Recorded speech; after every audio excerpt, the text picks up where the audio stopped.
Former President Donald Trump is dealing with another legal hurdle in the race for the White House. Today, the former president is in court for a hearing in his classified documents case. Now, Trump pleaded not guilty to keeping classified material.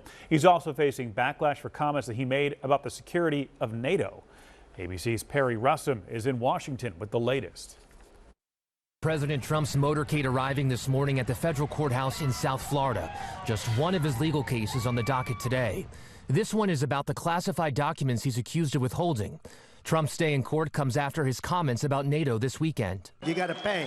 You got to pay your bills. Trump saying he would encourage Russia to attack NATO countries that do not spend enough money on military defense. One of the presidents of a big country stood up and said, well, sir, if we don't pay and we're attacked by Russia, will you protect us? No, I would not protect you. In fact, I would encourage them to do whatever the hell they want. There are no bills to pay in NATO. Each one of the 31 countries shares a goal to spend 2% of GDP on its own military, and as of last year, only 10 countries hit that mark.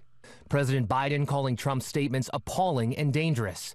NATO's Secretary General writing, any suggestion that allies will not defend each other undermines all of our security, including that of the U.S. With the South Carolina primary less than 2 weeks away, Trump rival and former governor of that state, Nikki Haley, jumping on his comments this morning. Russia has never invaded a NATO country. They are scared of the alliance. He just put every military member at risk and every one of our allies at risk just by saying something at a rally like that. Back to the court case in Florida. It is happening behind closed doors, but the judge has ruled some of the information can be made public. Special counsel Jack Smith is trying to make the judge change her mind. He says it would expose witnesses to harassment. In Washington, Perry Russum, Channel 6 Action News.